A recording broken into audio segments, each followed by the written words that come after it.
Alors il y a nos regards qui sont focalisés sur cette région de Kharkiv, sur cette avancée des troupes de Moscou, sur leur offensive russe. Il ne faudrait peut-être pas oublier le Donbass. Voilà ce que nous dit Volodymyr Zelensky.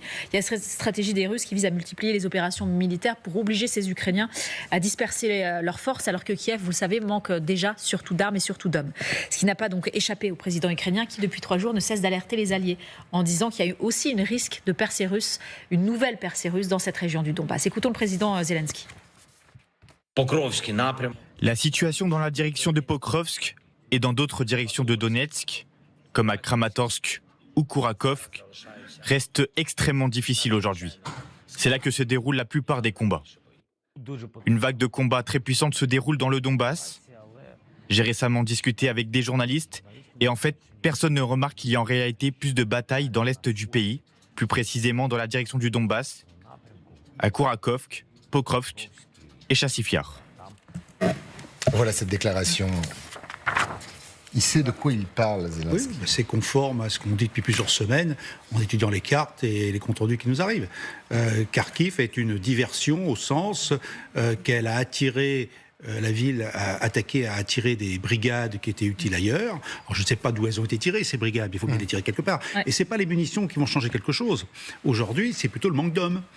Pour l'instant, la loi sur la mobilisation n'a été mise en application que depuis le 18 mai, ce qui veut dire qu'il n'y aura pas de soldats avant 3 mois, et qu'aujourd'hui, je ne crois pas forcément que ce soit uniquement une question de matériel, mais c'est que les brigades sont exsangues, ukrainiennes, parce qu'on parle de brigades, oui, mais on ne sait pas quels sont les effectifs de ces brigades. Elles sont au combat depuis des mois. S'il n'y a pas de remplacement, ça veut dire que les effectifs fondent, les équipements aussi, et que donc le peu de brigades disponibles en réserve ont été envoyées sur Kharkiv, ce qui a affaibli le reste dans la région de Donetsk, et permet aux Russes de poursuivre leur avancée qu'ils avaient commencé bien avant. Donc je dirais qu'on est dans la grande stratégie, pour reprendre un terme qu'on aime bien, la grande stratégie où on a réussi à attirer à 200 km au nord ou 300 km au nord des brigades qui auraient été utiles ailleurs et qui ne vont pas revenir dans la nuit. Et permettre aux Russes au centre de pousser. Alors on ne sait pas jusqu'à où, parce que finalement on n'a pas beaucoup de comptes rendus. Alors, on avait des comptes rendus il y a 15 jours, 3 semaines, en gros une percée de 15 à 20 km à hauteur de Advika. Aujourd'hui, on ne sait pas de combien ils ont avancé. On parle beaucoup de toutes les petites batailles sur le front qui ne signifient pas grand-chose.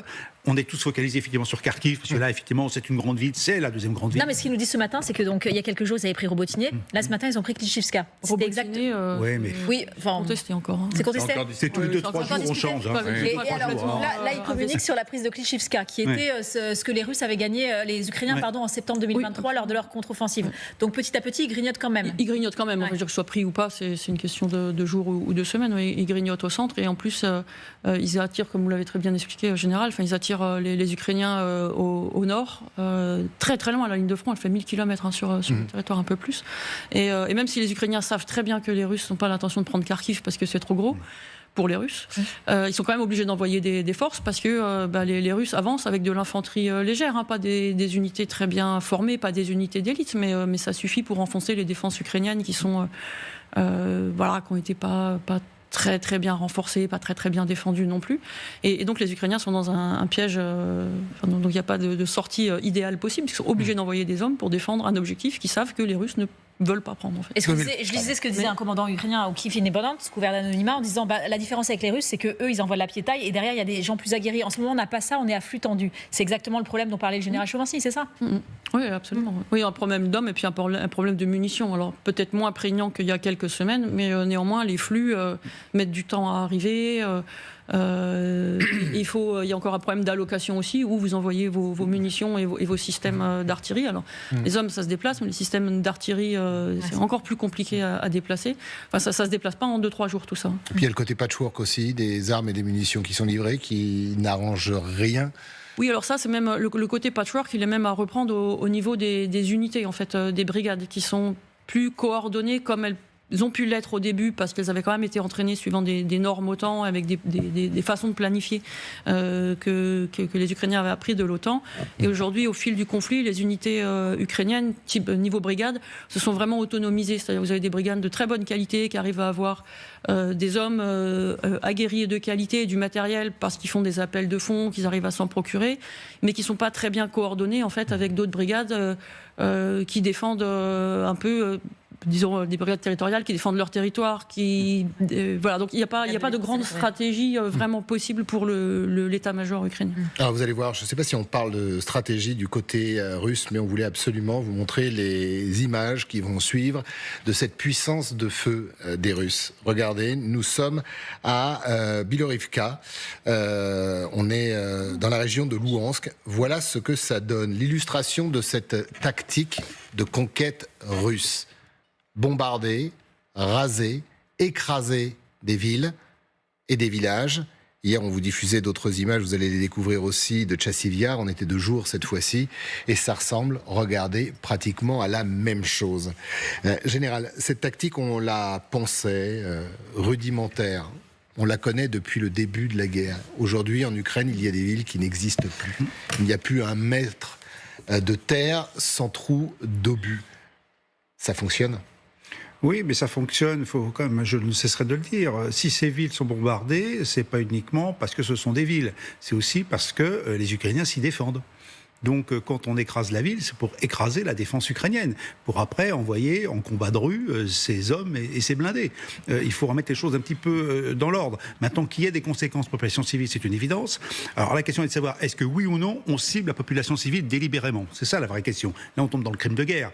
Mais dès lors que vous avez des forces armées installées dans des villes qu'on veut prendre, il y a 2 solutions. Soit vous évitez la ville et vous passez à côté, ce qui ne me semble pas très cohérent, ou alors vous la détruisez autant que possible.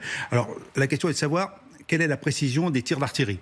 Normalement, la logique voudrait que quand on tire avec une arme d'artillerie, c'est parce qu'il y a une cible militaire au bout. Et on voit bien qu'avec les images qu'on vous a montrées... Général, on s'en fiche. Pardon ? De la précision. Quand on tire autant d'obus que ça, on s'en fiche. On est bien là pour raser la ville, c'est l'idée. Et peut-être la population. On est vraiment au point zéro. On est au point zéro de la ligne de front. C'est comme ça que ça s'appelle. Et là, c'est des tirs tous azimuts et qui nous montrent. Ce qui est très intéressant, ça nous montre le rapport de feu entre les Ukrainiens et les Russes. Et ce rapport de feu, malgré les promesses américaines, malgré le fait que l'aide ait été finalement votée, on considère qu'il est toujours entre 1 à 9 ou 1 à 10. Il n'y a pas eu beaucoup de changements. Il était monté à 1 à 14 à un moment. Là, l'image nous montre exactement ce que ça représente sur le terrain. Et effectivement, ça anéantit tout ce qu'il y a en dessous. Là, ce qu'on peut espérer, et d'ailleurs c'est souvent le cas, c'est que les populations civiles ont fui avant l'arrivée des Russes et de l'artillerie russe. Alors il y a toujours des civils qui sont tués. On voit que au nord de Kharkiv, 15 000 personnes ont déjà été évacuées par les Ukrainiens ou sont parties d'elles-mêmes d'ailleurs sur une zone qui fait à peu près 150 km², qui a été prise en moins de 12 jours. Donc ça a été extrêmement rapide. Mais c'est pas là que se fait l'effort principal. L'effort principal, il se fait notamment, on en a beaucoup parlé ici, autour de la ville de Chassiv Yar, en direction de Kramatorsk, vraiment au cœur du front, dans le Donbass, au cœur de ce que veut conquérir Vladimir Poutine. Et il faut quand même remarquer comme quelque chose, excusez-moi, je prends 30 secondes, simplement que quand même les Ukrainiens ont fait énormément d'efforts, et on l'a vu dans de nombreux reportages, pour évacuer les populations quand ça devenait difficile. Et ça, on ne met pas tellement en avant. C'est-à-dire que oui, il y a des combats, oui, il y a une ville qui se fait bombarder, mais que les Ukrainiens ont toujours veillé... Avec des forces de police, avec beaucoup de courage, parce qu'il faut y aller pour enlever les civils, à part les personnes qui veulent pas partir. Et ceux qui n'ont pas de voiture, les personnes âgées qui ne peuvent pas se déplacer, il y a des situations qui sont vraiment extrêmement compliquées dans ces villages à proximité du front. Et très brièvement, ces images nous disent aussi pourquoi les Ukrainiens n'ont pas eu le choix de ne pas défendre au nord, puisque laisser les Russes avancer, c'était faire en sorte que ça arrive sur Kharkiv, avec l'avancée de l'artillerie lourde ukrainienne qui mettait de mettre Kharkiv à portée de tir de l'artillerie. C'est ça qui serait passé. Donc ils ne pouvaient pas ne pas essayer de les stopper.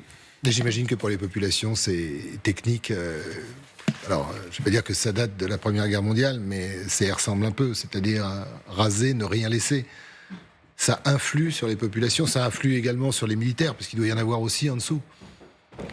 C'est sûr que pour les militaires ukrainiens, vous avez une obligation de défendre la ville, une obligation morale qui est plus forte que ce que voudrait l'intérêt militaire, en fait. Parce que vous savez que la ville va être rasée. Mais comment on peut résister ? sous des tapis de bombes comme ça. Dans les tranchées sous l'artillerie, les hommes peuvent s'abriter. Les bombes planantes, c'est encore autre chose, parce qu'il y a vraiment 500 kilos, une tonne, ça devient extrêmement fort. Mais si les défenses ont été bien conçues, les militaires ukrainiens qui connaissent leur métier peuvent s'abriter le temps que ça passe. Mais après, il y a des morts, forcément. Les villes ukrainiennes étaient bâties de telle façon, en fait, qu'elles étaient conçues quand même pour résister à des bombardements importants. Et les militaires occidentaux étaient surpris en fait du kilotonnage de bombes qu'il fallait pour détruire les immeubles et les sous-sols notamment, parce qu'on n'était pas sur les mêmes standards en fait en Occident de construction. Ouais. On connaissait, oui, général. Non, simplement que c'est la première fois qu'on voit une image aussi complète de ce que c'est qu'un bombardement sur une ville. Et c'est vrai qu'on on avait toujours des petites images, enfin des petites vidéos qui ne disaient pas grand-chose. Et là, on voit quand même ce que fait cette guerre. Alors, rasée, oui, dans les combats, mais quand même, on voit la puissance de l'artillerie d'un côté. On voit aussi qu'il y a quand même, si c'est bombardé, c'est qu'en principe, il y a des Ukrainiens qui y sont et qui sont sous les bombes, ce que vous disiez tout à l'heure, Xavier, tout à fait. Donc, on a vraiment, pour la première fois, on peut se rendre compte du combat tel qu'il est sur le terrain et pas uniquement parce qu'on nous aurait raconté. Et ça, je trouve que c'est assez intéressant avec tout ce que ça implique comme réflexion sur cette guerre.